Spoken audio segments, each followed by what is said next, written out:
Hello, I am Sadie Miller and I play Sarah Jane Smith for Big Finish. You're listening to the Doctor Who Collectors Podcast. Keep collecting. They all say who is Doctor Who? Where is he from? What does he do? They wonder who is Doctor Who? So I ask you, who's Doctor Who? Welcome back to the Doctor Who Collectors Podcast, the podcast that explores the unknown world of Doctor Who collecting. All the collectors and their stories, all kinds of Doctor Who merchandise, sometimes just Doctor Who. It's just a fun place to talk about it. Brought to you in part by Forbidden Planet and Bags Unlimited Incorporated. Welcome to the show. I am Larry Van Mersbergen, your host. I've been a Doctor Who collector now for 42 years. I began in 1981. Welcome to the 66th episode. We're celebrating 60 years of Doctor Who this year. And just to let you know where I began, I opened up one of the very first Doctor Who stores in Chicago, not actually brick and mortar, but it became a catalog operation pretty soon. But originally, it was the idea where I would take the shop to Doctor Who fan club meetings. I would set up a table like at a convention, which was not even something we knew about back then. And people would buy Doctor Who items. I was able to import them from England. I called the store Bundles from Britain. I was 15 years old. So with that in mind, I didn't think it mattered. I thought I was just doing this. And later, of course, Bundles became a legitimate company. It actually went on. I sold my part to my business partner back in the day, and the name disappeared. Other shops came up in its wake, but what really got my attention was a book that I'm going to talk a lot about in this episode. It's called Red, White, and Who, The Story of Doctor Who in America. And when I first got this book, and I got it autographed by most of the authors, I found Bundles from Britain on page 384, part of Doctor Who history, that little shop that I used to take from place to place. I still can't believe it, even though I tell this story on every podcast, because you can start anywhere. You don't have to start at the beginning. You can start here.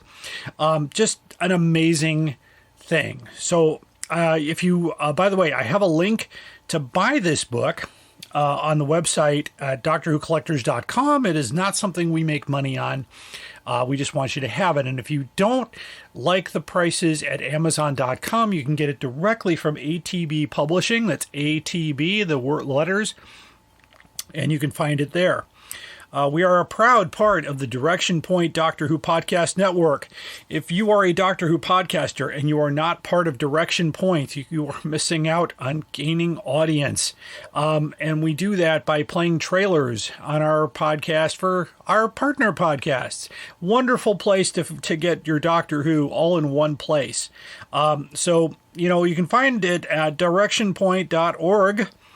And you can join the ranks of great podcasts like Time Streams, Police Box in a Junkyard, Doctor Who Target Book Club, Traveling the Vortex. It's like the number 4 podcast in the Doctor Who world, as well as Doctor Who Literature and many, many more. So again, that's directionpoint.org. And of course, 2 great resources that I like to include in every podcast episode, just in case you are starting with this one. And that is timelash.com. And under that heading, go to the TARDIS library, create yourself a free account, and keep track of your books, your vinyl, your videotapes, your CDs, your vinyl records, all for free.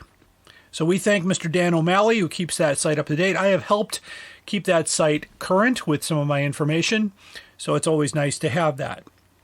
If you need to do some more in-depth research, and you might have had on your shelf the Howe's Transcendental Toy Box books, which, by the way, became outdated the minute you got it, that has been a website for quite some time. Now I'm getting it to you. It's doctorwhotoybox.co.uk. And of course, by Howe's Transcendental Toy Box, we of course are talking about my good friend David J. Howe, one of the top collectors in the world. And he definitely is a great resource for Doctor Who merchandise. So, of course, if you're trying to find Doctor Who items, okay, first of all, I want to give you the best information I can. You can find things on sites like eBay or Abe's Books, but you got to be careful. A lot of those prices are a little high. But these are businesses that have been selling Doctor Who almost as long as Bundles from Britain opened back in 1984. In fact, the first place here is DoctorWhoStore.com, Alien Entertainment. Alien Entertainment is owned by my good friend Gene Smith, and spoiler alert, I talked about selling Bundles from Britain to my business partner back in 87, 88 or something like that, or maybe it was 89. My partner was Gene Smith. So there you go. That's where that came from. So he's often running sales. There are bargain books on the website. Of course, if you're in the Chicagoland area, visit the Alien Entertainment store. Some of the items are a little bit less money in the store than they are online. Also, if you do order online, you can select free pickup from the Lombard location. Usually, if you order on the weekend, those items are brought to the store on Wednesday. So you can browse the incredible selection of Doctor Who and other science fiction items, including Star Trek and Harry Potter, and lots of great stuff. I mean, there was a Beatles lunchbox in the store the other day. So, lots of great things to check out. They're open Wednesday through Saturday at the Lombard location, and they're also open at their Logan Square location. So visit alienentertainment.com for location and store hours. You can also find some great items from Forbidden Planet, one of our sponsors. We are still working on our links to the website. So if you go to DoctorWhoCollectors.com and select merchandise links, there are some working links from Forbidden Planet. We did get some sales through there last year, so thank you so much for using that option. And we'll have that up and running. We also have our own eBay store. We get a lot of donations here at the podcast. People want to get rid of their Target book collections. And sometimes, we buy in bulk, and I'll take the ones I need, and the rest I will pass along at the best possible price that I can. So there you go. All proceeds, of course, from that store benefit the podcast, not me personally. I make sure that the bills are paid. Right now, as of right now, we've got 6 months of web hosting and podcast hosting paid for through your sales at our eBay store. Thank you so much. Now, we can't forget Who North America. They opened the same year as Bundles from Britain, 1984, and you can find them at www.whona.com.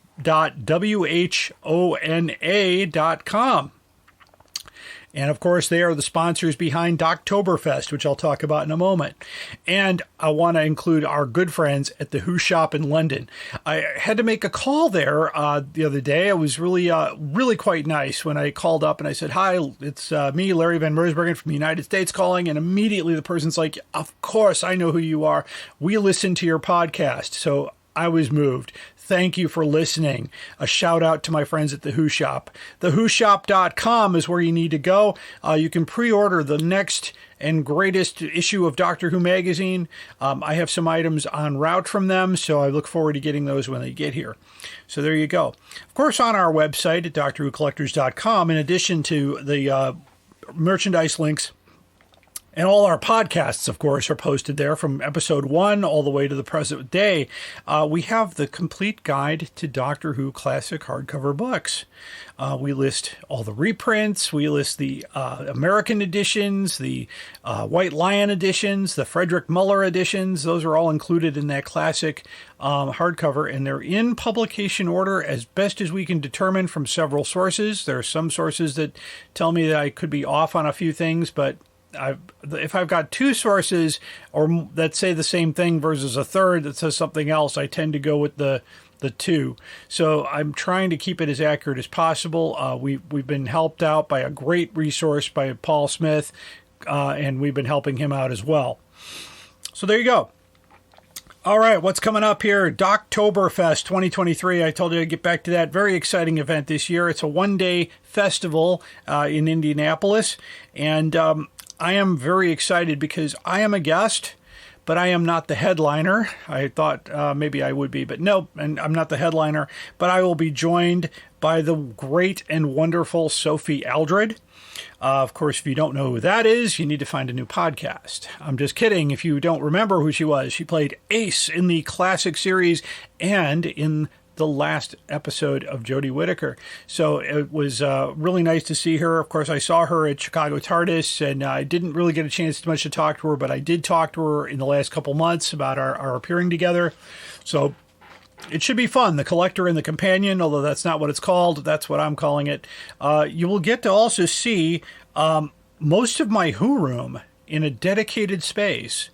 We actually had it in a shared space last year with the main convention, but we're going to be in our own room with, of course, my good friend Elwee this Pagan with his props and autographs, so you can see it up close. So, by the way, dedicated room. Are you listening, Chicago TARDIS? Saturday, October 21st. Sponsored by Who North America at the Courtyard by Marriott Indianapolis Plainfield. Visit the Who North America website. That's whona.com, and you can find out more about that. They have a special code for discount hotel rooms, and you don't want to miss that event, especially meet Sophie Aldred. There you go. And, of course, Chicago TARDIS 2023 set for the next Thanksgiving weekend in November. Join us for the 60th anniversary of Doctor Who at the best convention in the Midwest. For more information, of course, go to chicagotardis.com. So our guests here, we've got some updates.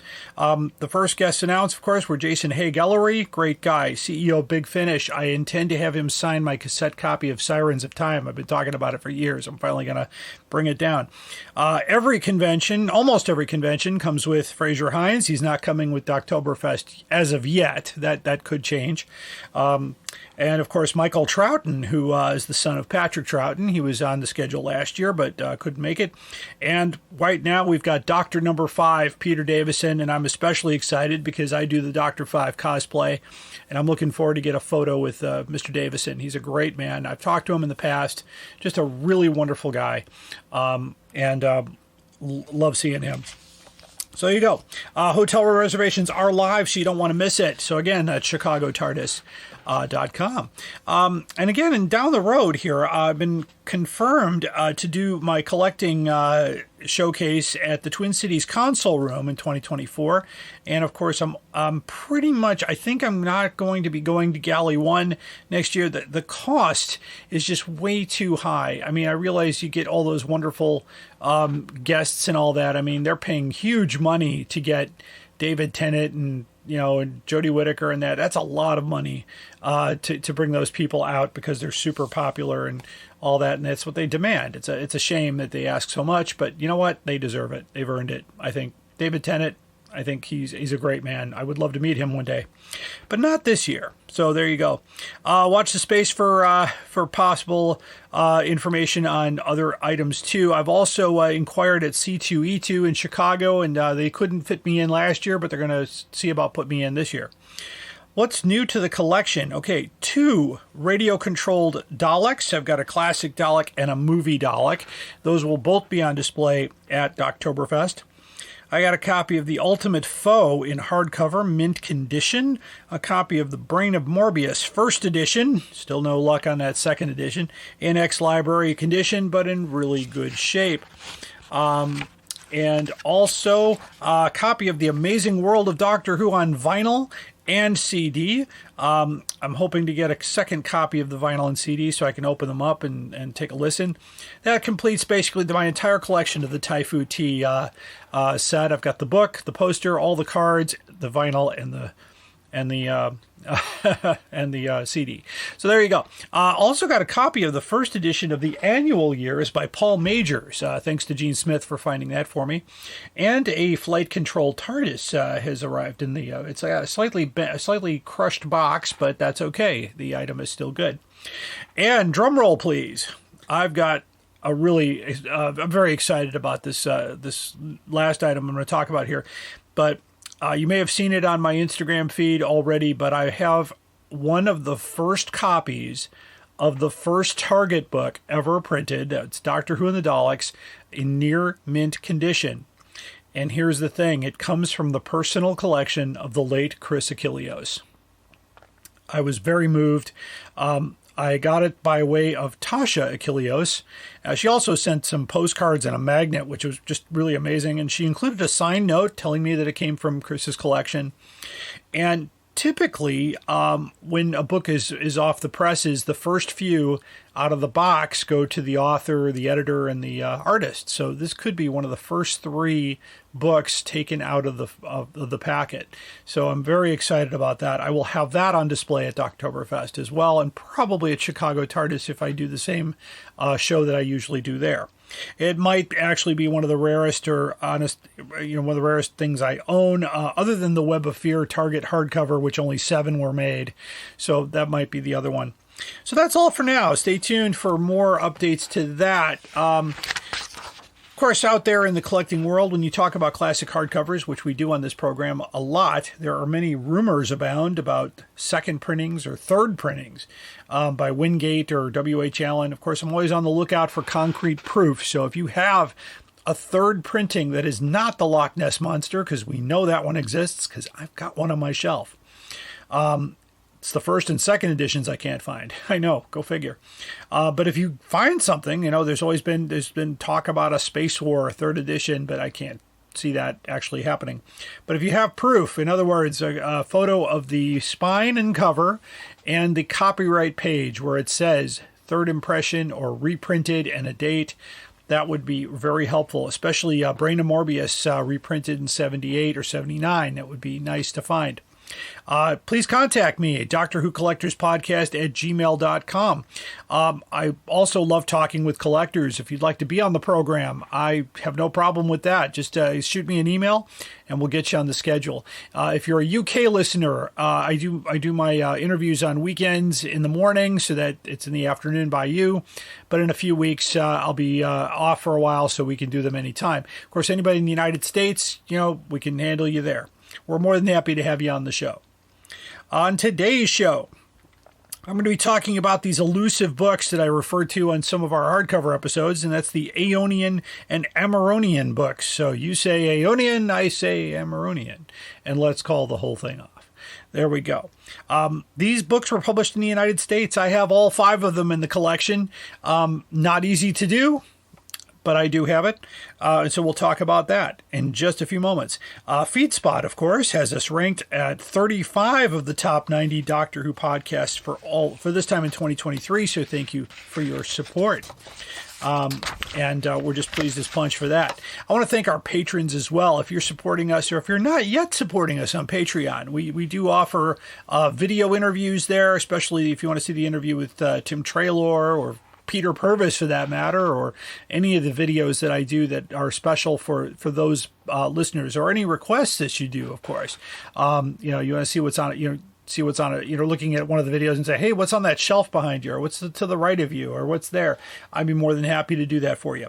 So go to patreon.com/Doctor Who Collectors Podcast. If you support us at the $15 level or above, you get access to all of those special episodes. Any amount below that, of course, you get 1 day advanced copies of this podcast, so you can get a jump on your friends and know all the info before they do, which is kind of a good thing. So there you go. You can also support us at our Podbean, and we are Podbean Podcast, drwhocollectors.podbean.com. Click the Support a Patron button to support us at any level. Our theme song is Who's Doctor Who, composed by Barry Mason and Les Reed, performed by the great Fraser Hines.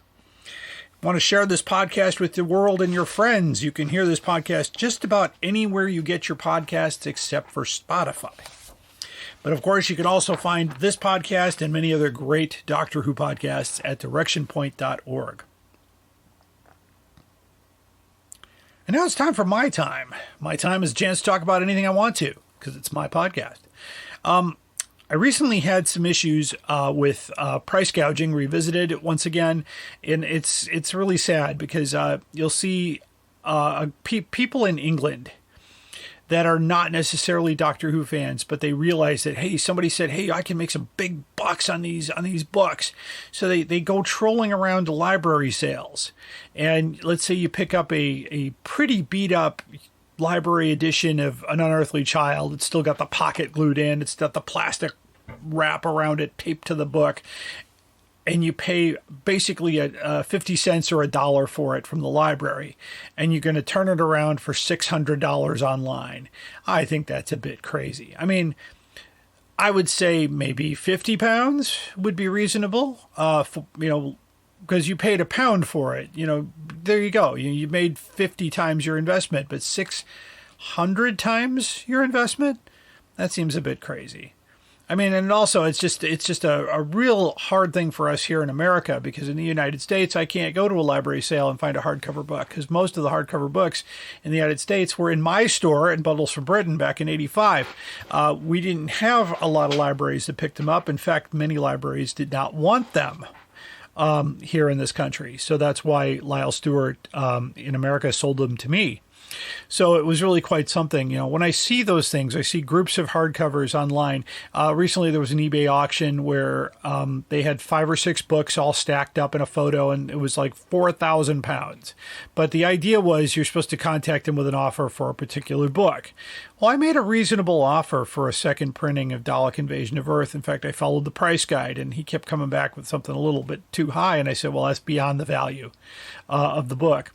And he said he would get back to me on the postage, and never did. So it's like, forget it. I don't know. Maybe you're willing to put out $500 for a beat up copy of that, or Face of Evil or something like that. It's like, no, it's not worth it. It's just not worth it. And until, as collectors and as buyers, we stop doing it, we stop paying $2,600 for Planet of the Daleks, or $800 for Wheel in Space. By the way, the hardcover Wheel in Space was not short on supply. There was no warehouse fire, from what I understand, but still, the paperbacks are going for $80. It's just ridiculous. So there you go. It's just a matter of common sense.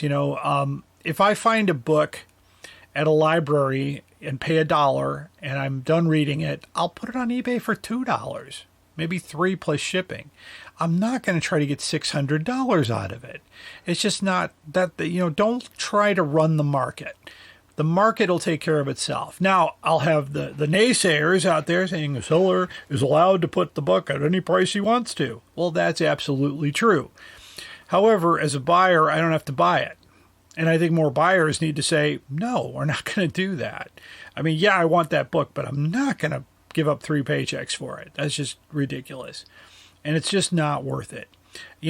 Every once in a while, Alien Entertainment he buys collections a lot and has a lot of hardcover books, and he puts them on and he tries to keep them close to eBay. But of course, if eBay is really high, so are those are going to be high as well, unless he's got a bunch of them and then he puts them down a little lower. But that's the point. eBay is the driving force of our lives, it seems, for Doctor Who books.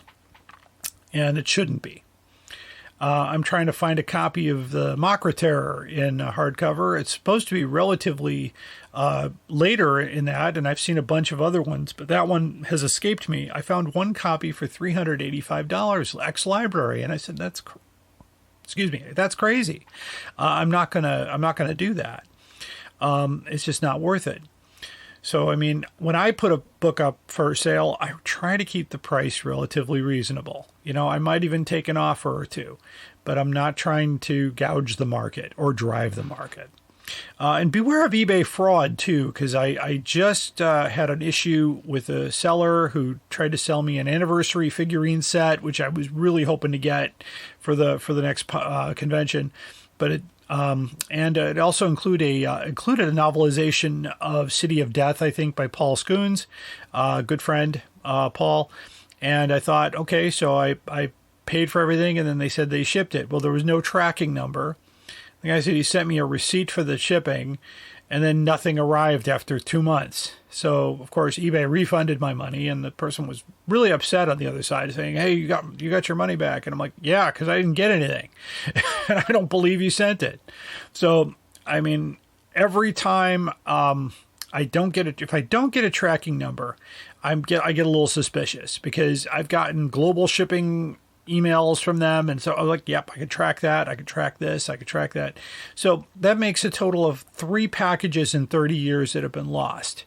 And that's sometimes packages get lost in other ways too. I mean, I have a package coming from the Who shop in London, and apparently it got all the way over here, They tried to deliver it on a Sunday, which, by the way, the P.O. box is closed on Sunday. So they know that where I'm at here. It's a private P.O. box, not a U.S. one. But in any case, they brought it back to the thing and they put it on the wrong shelf. So it got sent back to England. So I had to pay for shipping again. But I'm hoping this time around it'll get to me. But that's, that happens every once in a while. Or Andrew Skilleter. Great Andrew Skilleter, he's a listener, sent me Illuminart, and it got as far as Canada, and the label fell off, but they had the return label, so they were able to get it back to him. So he sent me an email saying, good news and bad news. The good news is your package has arrived. The bad news is it's here, and all the way where he is. So there you go. And again, like I said, it's still, but let the buyer beware. And by the way, you can report a seller. Sellers can block buyers. I don't understand why you can't block sellers. That's just, it doesn't seem right. But the seller runs the shop, apparently, because they pay all the fees. So that's how it goes. But anyway, good luck out there. And after the break, I've got the main story here. We're going to talk about Aeonian and Amereon books. And, of course, the most outrageous offer. Stay tuned. Are you ready to travel through time with us? Then check out Traveling the Vortex, a Doctor Who podcast.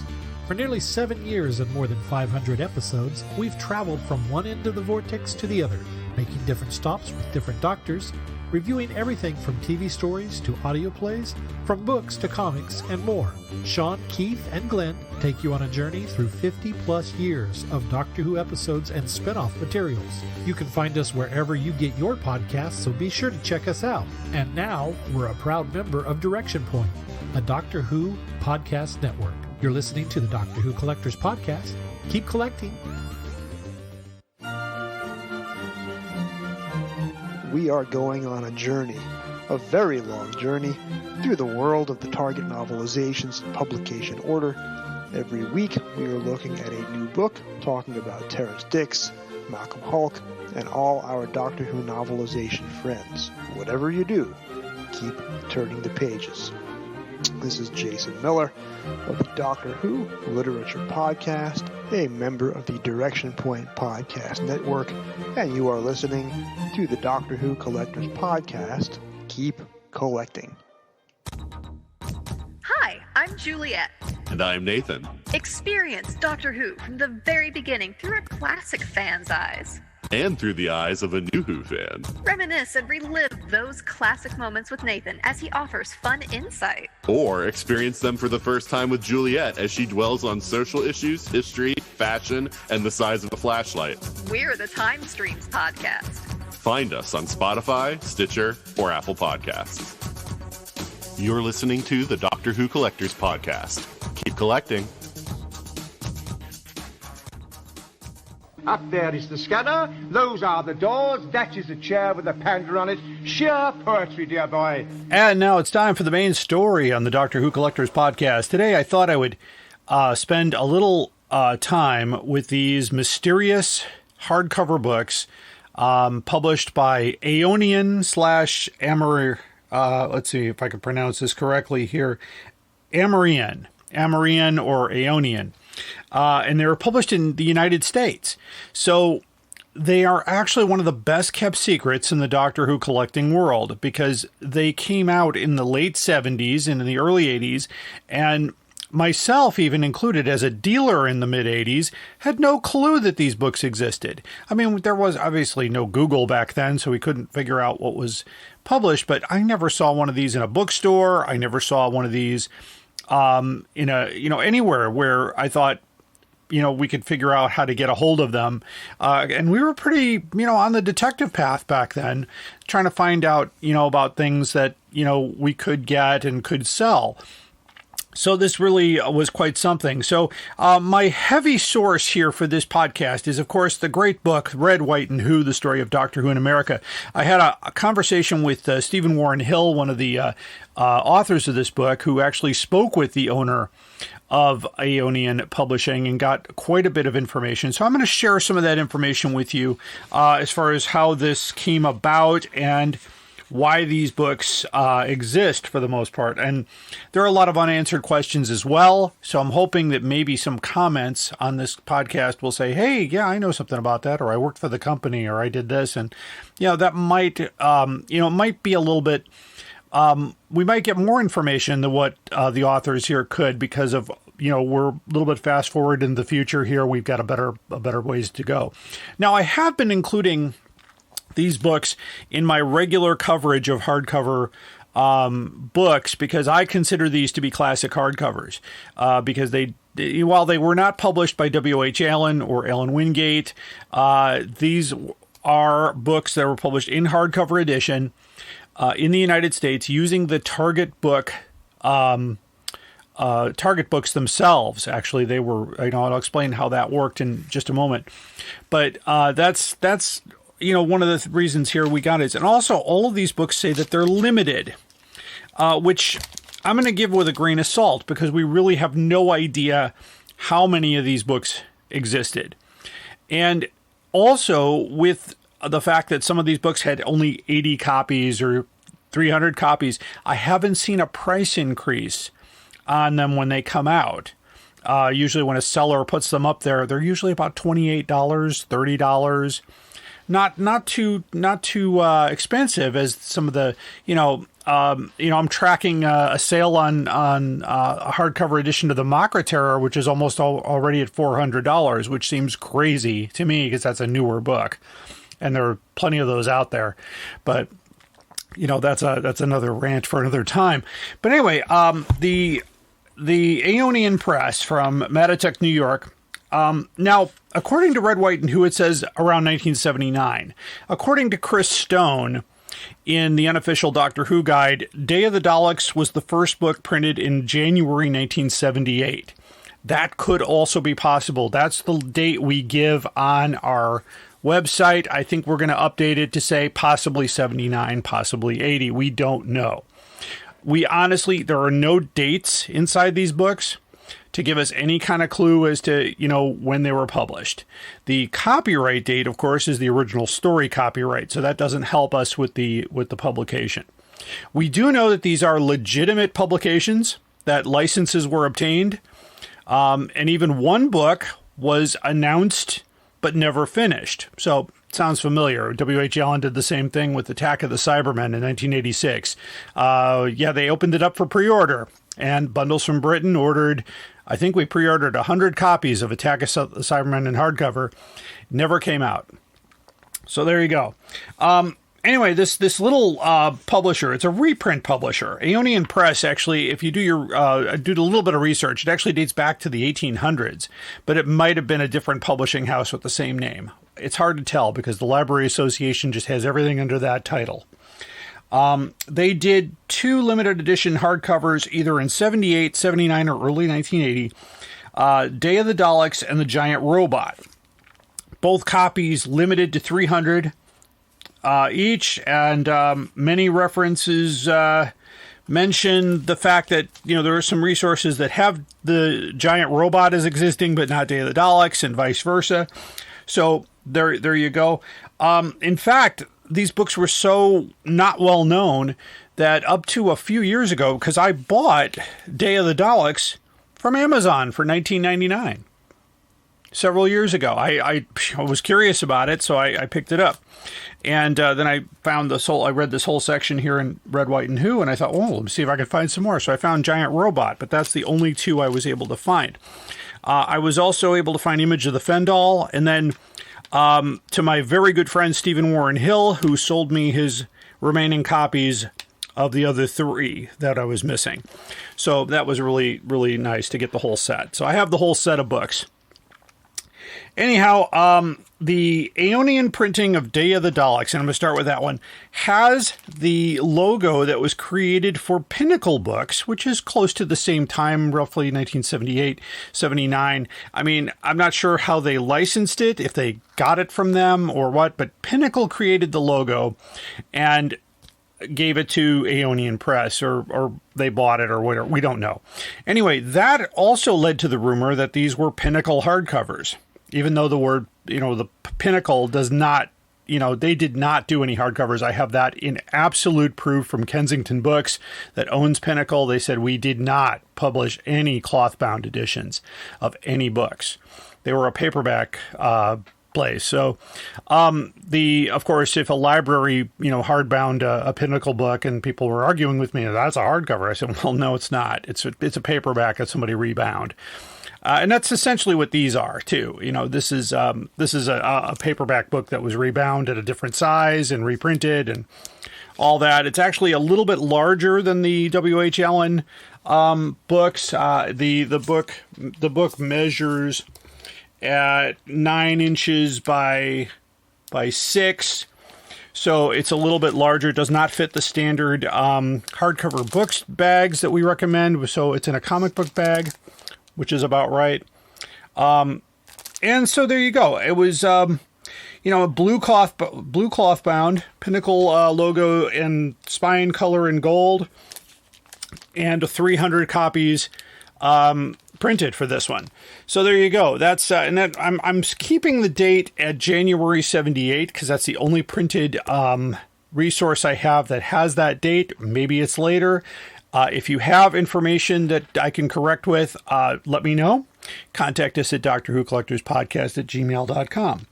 So that was Day of the Daleks, and of course it's the same as the Target book. And so Giant Robot is the next one, and that one came out, according to Chris Stone, it came out in June of 1980, and it's still available. I have a copy that's still in the shrink wrap. A little bit different, though. The Pinnacle logo does not appear on the spine. It's in gold. It's a maroon cloth bound. The thing is about these books is that they don't even have the same size or shape. Giant Robot and Day of the Daleks are the exact same size, but future editions are slightly larger, slightly smaller. There is no consistency whatsoever. Embossing is different. Printing is different. I'm not sure what was going on there. And none of the books have year of publication, as I mentioned before. Now, Red, White, and Who actually talked with the owner, and they couldn't help either. And they actually reached out to the Amereon book company, who had not responded to their request for information. So basically, I guess what was happened with the way that these books were created was they used a photocopying of the Target edition of this book, which included, and I'm quoting here directly from Red, White, and Who. So, they used 2 plates at a time with 4 pages spread out on a large sheet, and then another machine folds them twice and creating a 16-page signature, and then that kind of big deal. They are high quality books. Their reprints are well known, and a lot of their book titles go back to Journey at the Center of the Earth and things like that. So there you go. So that's the second book. Now the next book is Doctor Who in the Android Invasion, and that one, it says here, according to my guide here, June of 84 or possibly 83. There's no evidence to tell us what's going on. Well, this one differs from the other two because on the actual cover, it's got the Pinnacle logo, Doctor Who and the Android Invasion, Terrence Dicks. On the side, it's in a different font. It's very large and easy to read. And this one has the Amereon logo and not the Aeonian. So it's really quite something. Not connected to Pinnacle at all, as far as this is not part of that same company at all. Says it's limited to 80 copies. I take that with a big pinch of salt. We don't know if it was limited to 80 copies. It could have been 800 copies. All I know is that the book's still floating around. My copy is in the shrink wrap. It has a barcode on the back. And it does not fit a standard book bag. In fact, it is slightly smaller than Day of the Daleks and Giant Robot, but it's actually, I think, it's a little smaller. And this one's on a red cloth with kind of looks like a gold emboss on red. So that's the Android Invasion there. And so that was the next copy that they did. Really interesting here. It's got an ISBN number. The ISBN information can be found online, of course. I've got that on the DoctorWhoCollectors.com/hardcover guide. So that was a book. The next book, I believe here, is Revenge of the Cybermen. And that one here, according to my information, January of 1986, and that is confirmed in Red, White, and Who, so that one must have some information there.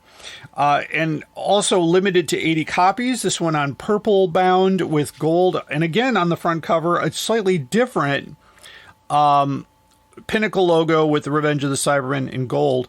I will take some pictures and I will post these on our podcast website for this episode so you can see what these books kind of look like. This one is still in the shrink wrap, so I'm not breaking the seal on that. It has the sticker and barcode on the back, and no logo on the spine, and no publisher logo on the sign either, but we've got it as Aeonian. So that's according to that. We don't know if it was limited to 80 copies. No idea. We know that the W.H. Allen hardcover Revenge of the Cybermen goes for big bucks. I have no clue. And I've only seen this copy I got as part of a set that I got from Mr. Warren Hill. So I don't know how many of these are floating around. So there we go. And that takes us to a copy of the Loch Ness Monster. And that, according to my guide, was released in June of 86. And Red, White, and Who confirms 1986. This one limited to 40 copies. Now, it's completely different, and it's a little smaller than previous editions. In fact, Revenge of the Cybermen was the same size as Android Invasion, but this book is a little smaller and a little fatter. On green cloth bound with gold emboss with a different font entirely. And this one has the Amereon publisher logo on the side. So according to information here, limited to 40 copies. Possibly more, we don't know. We don't even know what the price was. By the way, none of these, we have no idea what they sold for.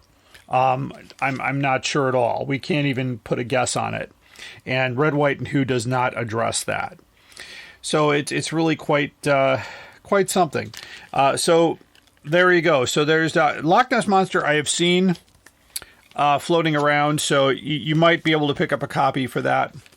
And then the next one is a copy I got recently, Image of the Fendal, which also has a June of 86 date here. And according to this, it's, Red, White, and Who has this one before Loch Ness, but it looks like it may have come out at the same time. Also, different set of embossing on the front.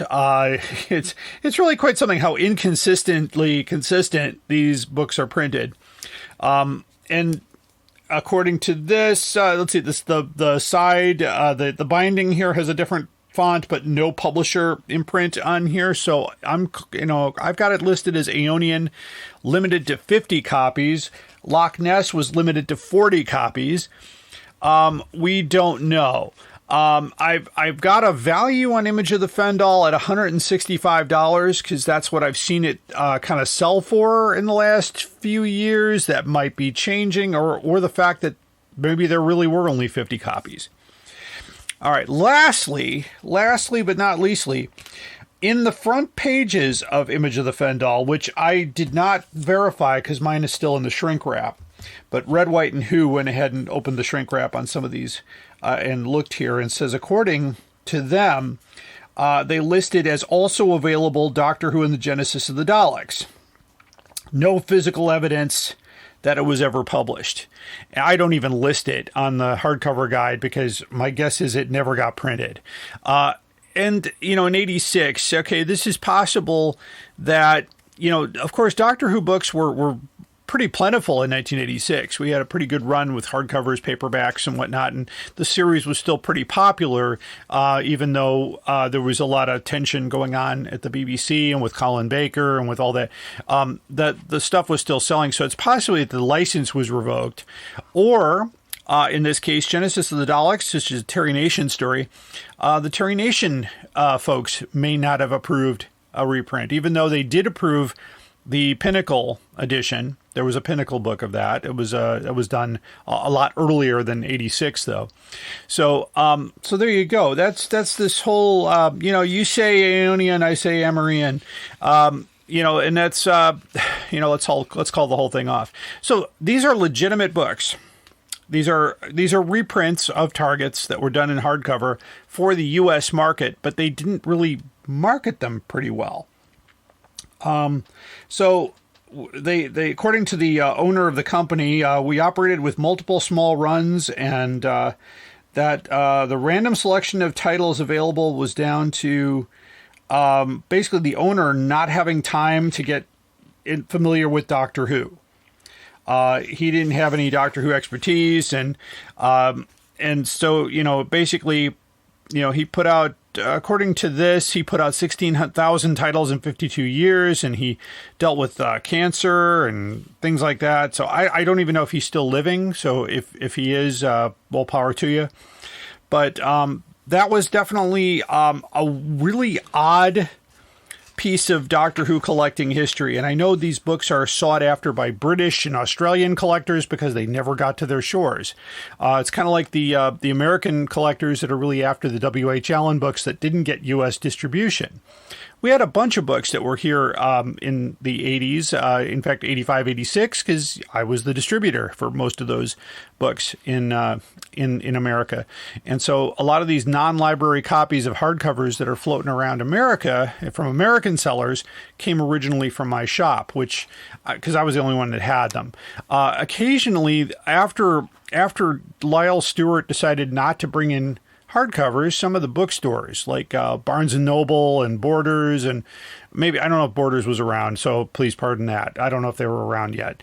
But apparently, like copies of The Smugglers appeared in some bookstores, the hardcover edition that was only 1,000 printed. So there are a few of those floating around the United States because they were bought here. And a lot of times they would have Lyle Stewart, price tags, but those were put on at the W.H. Allen warehouse, the ones that were destined for the United States, even though, Lyle Stewart wasn't handling them anymore. So there we go. So I'm still, I've got a lot of questions about these, and Red, White, and Who has basically 4 pages. So if you want to read about this here, get a copy of Red, White, and Who. It begins on page 281 and takes you all the way to 284.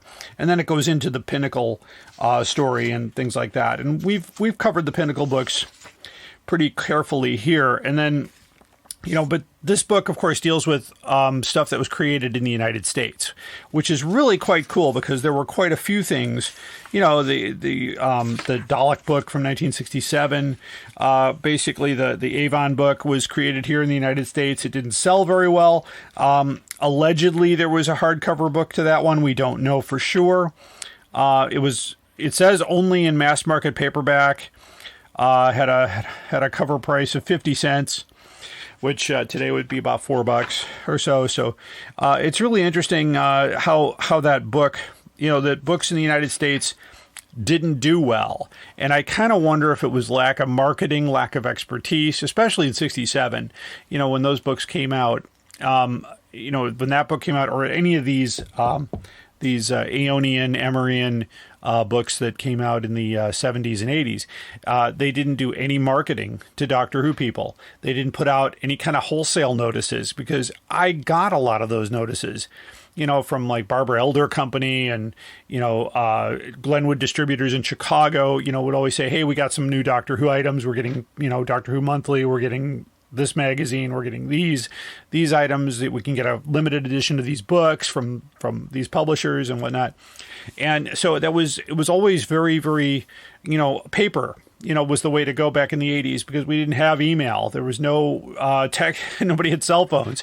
It was really quite something, but I never heard of this publisher when I had the store.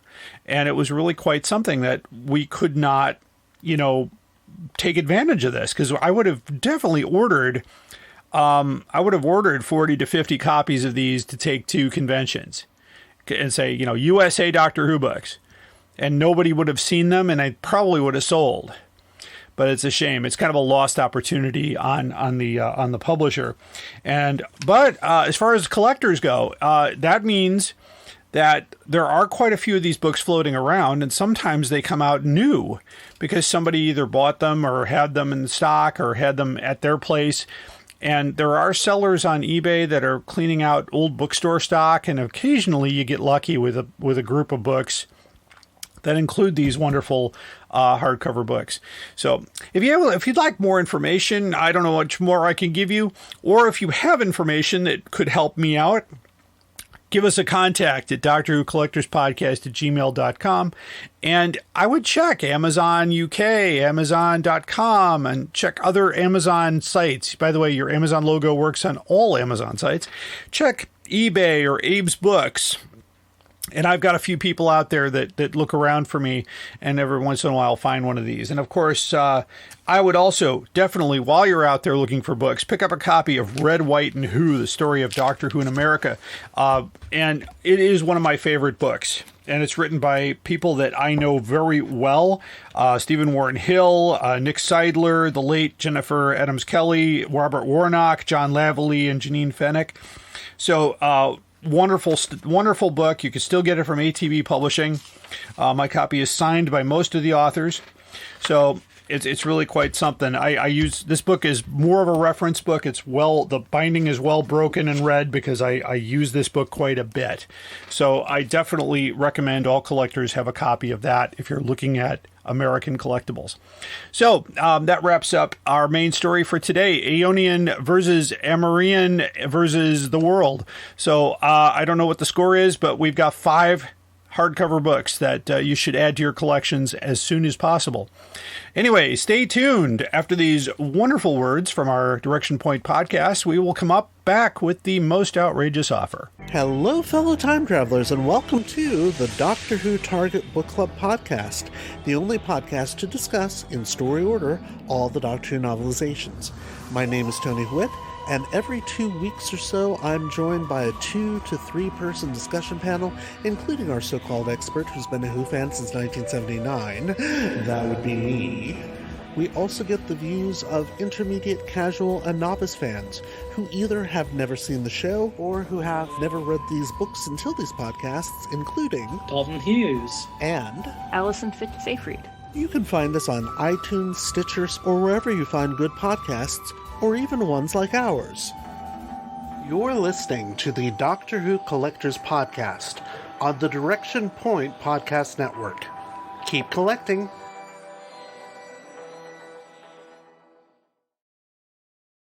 Hi, I'm Rupert Booth. I am known as Paul Ferry. And my name is Barry Williams. Together, we host Time Ram. Time Ram's a cruel mistress. It's a random number generator. That also. We roll a number from 1 to 13, and that's our doctor. Then 1 to 300 for the story, and then we ram them together. Even if it doesn't make sense. Cruel, I tell you. Time Ram, putting the wrong doctors in the wrong stories, so you don't have to. You're listening to the Doctor Who Collectors Podcast. You are invited on an adventure across all of time and space, in a completely random order. It's the Police Box in the Junkyard podcast. Jump in the TARDIS with your hosts, Eric Gulbranson, Asad Kheshki, and Matthew Kressel. Explore Doctor Who TV stories, audio adventures, and books, both novels and non-fiction. The Police Box in the Junkyard podcast. It's the entire Whoniverse on shuffle. The Police Box in the Junkyard podcast is a member of the Direction Point Network and is available about once a month wherever you find your podcasts. You are listening to the Doctor Who Collectors Podcast. Keep collecting. The Vervoids are probably the best dirty joke in Doctor Who. They're hermaphroditic plants. A lot of plants are. So there you go. It's based on science. No, they'll ship anything. There are probably 11 and handle shippers out there. You just have to drill a hole where his mouth is, and you're all set. You know he needs the room. I've seen it in pictures. I'm not saying you're not a fan. I'm saying you don't know what the fuck you're talking about. Doctor Who gives a a drunken Doctor Who podcast for the end times. Old my travellings throughout the universe, I have battled against evil, against power-mad conspirators. I should have stayed here. The oldest civilization. Decadent, degenerate, and rotten to the core. Power-mad conspirators, Daleks, Sontarans, Cybermen. They're still in the nursery compared to us. 10 million years of absolute power. That's what it takes to be really corrupt. And now it's time for the most outrageous offer. This most outrageous offer, of course, is a Doctor Who item or Doctor Who related item that appears to be priced way beyond where it should be. And for that reason, we do research to find out, can I get it cheaper? Or, you know, for that matter, is it the only one out there? So a lot of times, sometimes I get these in the email and I'll look and I'll go, you know what, that's the only one out there. So right now, that's the price. I may not agree with it, but that's the way it goes. But here we have an item, and this is an eBay thing here, silver/acre. With a lot of reviews, 100% positive feedback. And this is, of course, from the United Kingdom. So what we're talking about here is Doctor Who Weekly, number 20 from 1980. The Dalek Slayer. This week, the Doctor becomes a living bomb. Has a picture of Daleks on the front cover. Comic strips, features, pinups, that kind of thing. It's a Doctor Who weekly magazine. You know, they ran for about 43 issues from 79 to 1980. And I've got all of these, including this issue. And it says here that the item does not contain free gifts or inserts. It's in very good condition. Let's see, shipping to the United States would be about $10 for that. And the buy it now price in British pounds is $7,899. The approximate U.S. equivalent to $9,824.38. I was like, okay, this is most likely an error. Maybe they meant to make it £7.89. I don't know. We tried to contact the seller. The seller would not accept our message, so that was not possible. I'm going to call this completely. I'm going to give them the benefit of the doubt and say that they made a mistake. Now, I got this sent to me about a month ago, so I'm recording a month later, and it's still up there. So obviously, somebody, you know, it hasn't been viewed. It's not, you know, it is on my official watch list. It's a seller I have purchased from before, so I know they're pretty, you know, reliable as far as that goes. I don't think I've gotten any issues with this guy, but you know, it's really quite amazing to me. Now, if you really need to get a copy of Doctor Who number 20, I found another seller, slightly lesser price here. This is from, let's see, where is it from here? It's from the United States. So this is $34.88. It doesn't say what the condition is, all that stuff, put in sleeve with cardboard, you know, that kind of thing. But you can also, I found another seller here that has it for $4.99, which is about right for this magazine. So it's this is from the United States. You'll pay about $5 shipping, and that's, you know, from Boston. So that doesn't really, you know, if you do a search on this Doctor Who Weekly number 20, you will find it for less than $9,000, which is crazy. That's just ridiculous.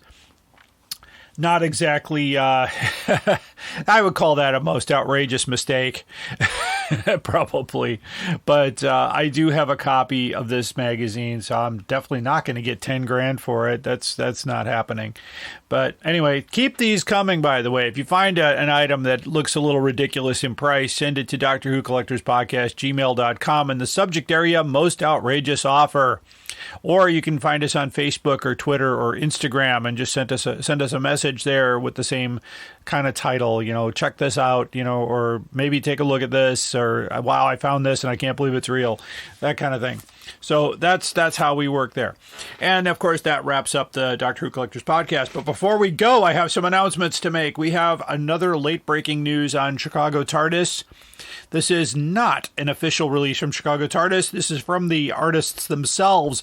And you know what? With the 60th anniversary coming up, let's go, Chicago TARDIS. You're kind of holding back on some of these guest announcements, but I can say Colin Spall and Tony Lee will be at Chicago TARDIS. My good friend Tony. Tony, of course, wants to be on the podcast. He's a listener, so a shout out to my good friend out there. We're looking forward to seeing you in Chicago.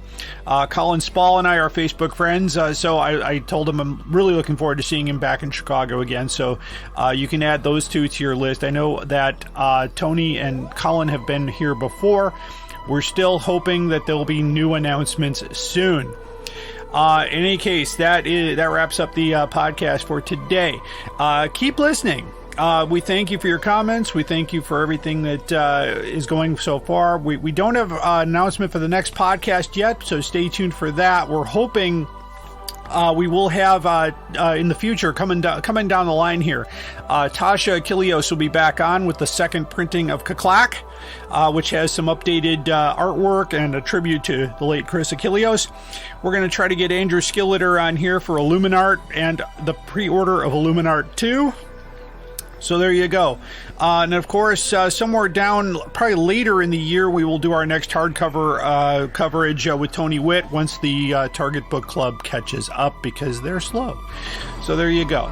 All right. Until then, keep collecting. Direction point! Direction point! A Doctor Who podcast network.